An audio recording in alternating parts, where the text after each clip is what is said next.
Hello friends, एक बार फिर से स्वागत है आपका हमारे यूट्यूब चैनल पूरा ज्ञान सिखो में। दोस्तों, आज हम इस वीडियो में बात करेंगे राजस्थान के सभी लोकसभा निर्वाचित क्षेत्रों के बारे में। दोस्तों, राजस्थान में कुल 25 लोकसभा निर्वाचित क्षेत्र हैं, जिसमें आज हम बात करेंगे चित्तौड़गढ़ लोकसभा क्षेत्र के बारे में। दोस्तों, चित्तौड़गढ़ लोकसभा क्षेत्र उत्तर भारत में स्थित है और चित्तौड़गढ़ लोकसभा क्षेत्र की स्थापना सन 1952 में हुई थी।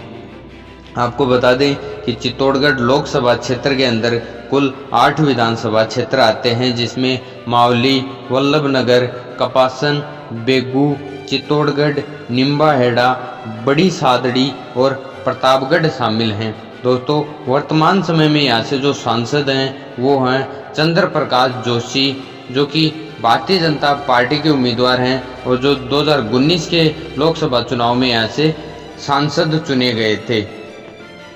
चित्तौड़गढ़ लोकसभा क्षेत्र के पहले चुनाव की बात करें तो 1952 में हुआ, जो कि उमा शंकर त्रिवेदी ने जीता था, जो कि भारतीय जनसंघ से आते थे। अब बात करें दोस्तों 1957 के चुनाव की, तो यहाँ से मानिक लाल वर्मा ने जीता, जो कि कांग्रेस पार्टी से आते थे।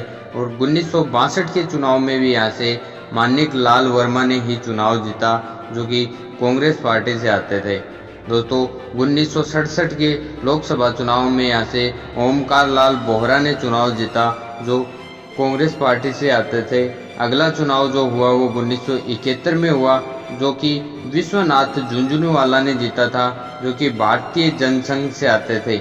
अगला जो चुनाव हुआ दोस्तों वो 1977 में हुआ। 1977 के चुनाव में चित्तौड़गढ़ लोकसभा क्षेत्र का जो चुनाव है वो श्याम सुंदर सोमानी ने जीता था, जो कि जनता पार्टी से आते थे। 1980 के चुनाव में निर्मला कुमारी ससावत ने यहाँ से चुनाव जीता, जो कि कांग्रेस पार्टी से आते थे। और 1984 के चुनाव में भी निर्मला कुमारी ने ही यहाँ से चुनाव जीता, जो कि कांग्रेस पार्टी से आते थे। दोस्तों, 1989 के लोकसभा चुनाव में चित्तौड़गढ़ लोकसभा क्षेत्र से महेंद्र सिंह मेवाड़ ने चुनाव जीता, जो कि भारतीय जनता पार्टी से आते थे। 1991 के और 1996 के चुनाव में भी जसवंत सिंह ने यहाँ से चुनाव जीता, जो कि भारतीय जनता पार्टी से आते थे। और 1998 के चुनाव में यहाँ से उदयलाल आंजना ने चुनाव जीता, जो कांग्रेस पार्टी से आते थे। और दोस्तों, 1999 के चुनाव में यहाँ से श्रीचंद करपलानी ने चुनाव जीता, जो कि भारतीय जनता पार्टी से आते थे। उसके बाद में जो चुनाव हुआ वो 2004 में हुआ। 2004 के चुनाव में भारतीय जनता पार्टी की तरफ से श्रीचंद्र करपलानी और कांग्रेस की तरफ से विश्व विजय सिंह ने चुनाव लड़ा।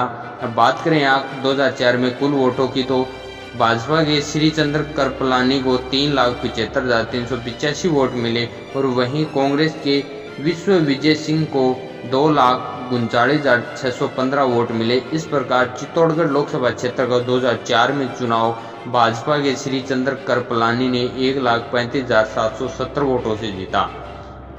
अब बात करें दोस्तों 2009 के चुनाव की, तो 2009 के चुनाव में कांग्रेस की तरफ से गिरिजा व्यास और भाजपा की तरफ से श्रीचंद्र करपलानी ने चित्तौड़गढ़ लोकसभा क्षेत्र से चुनाव लड़ा।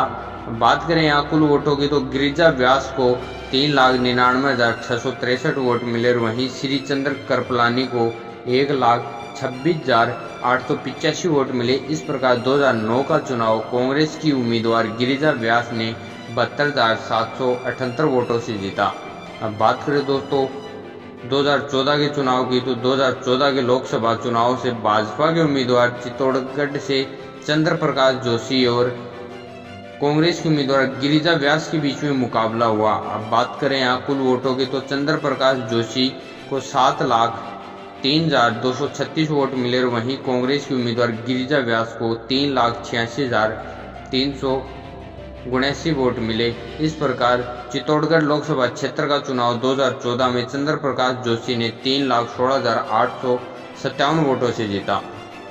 हम बात करें दोस्तों 2019 के चुनाव की, तो 2019 के चुनाव में भाजपा के चंद्र प्रकाश जोशी और कांग्रेस के गोपाल सिंह शेखावत के बीच में चित्तौड़गढ़ लोकसभा क्षेत्र में मुकाबला हुआ। बात करें कुल वोटों की, तो चंद्र प्रकाश जोशी को 2019 के चुनाव में 9,82,942 वोट मिले और वहीं कांग्रेस के गोपाल सिंह शेखावत को 4,00,000 6,695 वोट मिले।